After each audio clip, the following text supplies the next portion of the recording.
سبحان اللہ والحمد للہ ولا الہ الا اللہ سبحان اللہ والحمد للہ ولا الہ الا اللہ۔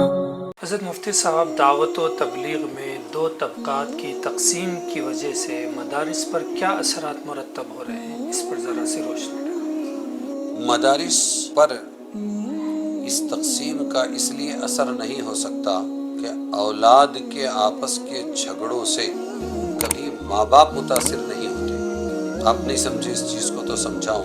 مدارس ماں ہے، جیسے دارالعلوم دیوبند، اس سے میری مراد صرف دارالعلوم دیوبند نہیں ہے بلکہ جو بھی مکتب فکر والے ہیں سب۔ تو دارالعلوم دیوبند کے کئی فرزند پیدا ہوئے، کوئی تفسیر کی لائن میں گیا اور کوئی جو ہے وہ تعلیم کی لائن میں گیا، کوئی خانقاہ کی لائن میں گیا۔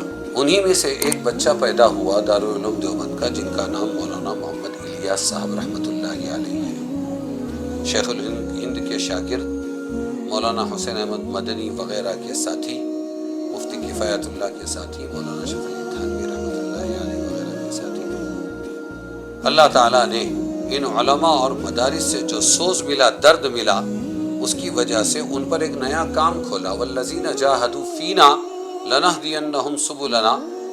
انہوں نے سوچا اور اللہ نے ایک نئی سبیل سجھائی دعوت و تبلیغ کی مروجہ شکل و صورت میں۔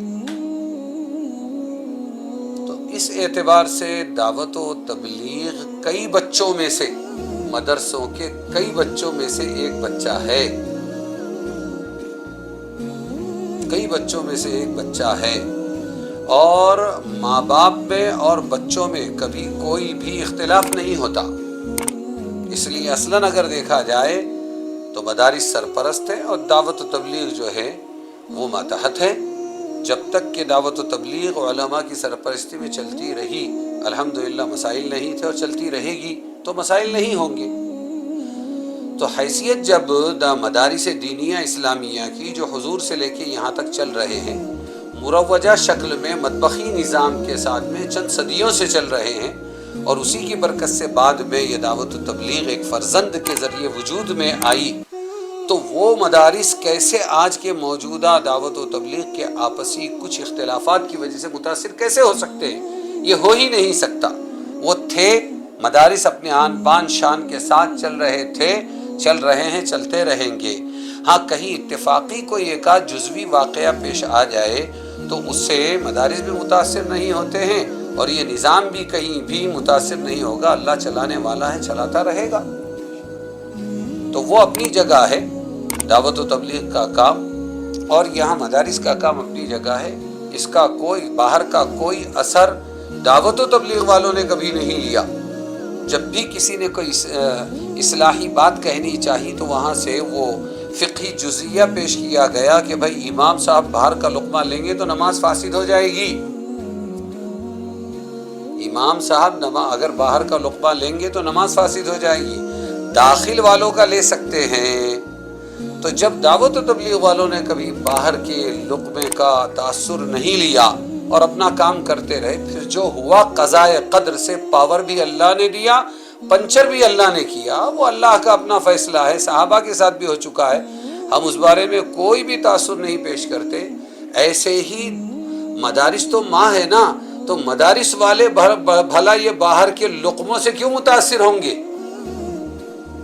مدارس بھی تاثر نہیں لیں گے، وہ اپنی شان سے اپنا کام، اپنا فریضہ انجام دیتے رہے ہیں، دیتے رہیں گے، تعاون کرتے رہے ہیں، تعاون کرتے رہیں گے، دعوت و تبلیغ کی سرپرستی کرتے رہے ہیں۔ گر قبول افتد زہ عز و شرف، تو کرتے رہیں گے۔ کوئی قبول نہ کرے خاموش رہیں گے، لیکن جس اعتدال کے ساتھ مدارس سرپرستی کرتے ہیں اور مسئلہ بتاتے ہیں، اسی اعتدال کے ساتھ میں دعوت و تبلیغ والوں نے بھی مدرسے کے بارے میں رویہ اپنانا چاہیے۔ یہ ذمہ داری نیچے کے علماء کی نہیں ہے، یہ ذمہ داری جیسے ہمارے اکابر علماء کی ہے، ایسے ہی یہ ذمہ داری دعوت و تبلیغ کے اکابر کی ہے، وہ چاہے کسی بھی دھڑ سے تعلق رکھتے ہو۔ اگر وہ چاہیں گے تو کنٹرول ہوگا۔ وہ یہ کہہ دیں خبردار تم اپنا دین سیکھنے کا کام کرو، اپنی حد میں رہو، تمہیں 6 صفات میں اسی لیے باندھا گیا ہے کہ تم آگے کی بات ہی نہ کرو، تو وہ قابو میں رہیں گے. اور اگر وہ خاموش رہیں گے تو پھر نیچے والے نہیں بولنے والے بولیں گے.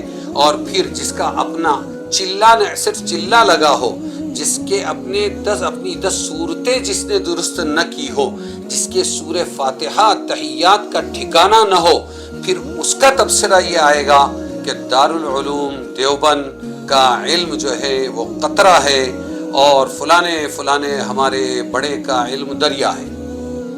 اور میں یہ کہتا ہوں اس سے بڑا دنیا میں کوئی تماشا نہیں ہے، اس لیے کہ مبصر جو تبصرہ کر رہا ہے علم کے بارے میں، اس کا مبلغ علم 10 صورتیں ہیں. واہ کیا تماشا ہے! اس کا مبلغ علم کتنا ہے؟ 10 صورتیں ہیں. جس کو سورہ فاتحہ نہیں معلوم ہے وہ تبصرہ کر رہا ہے. کمال ہے کہ یہ قطرہ ہے اور یہ دریا ہے. تو کیا یہ باتیں ہمارے بڑوں تک نہیں پہنچ رہی ہیں؟ ان بڑوں کو چاہیے کہ وہ ہر ایک کو اپنی حد میں رکھے تو استفادہ ہوگا، ورنہ خیر کم اور شر زیادہ ہوگا.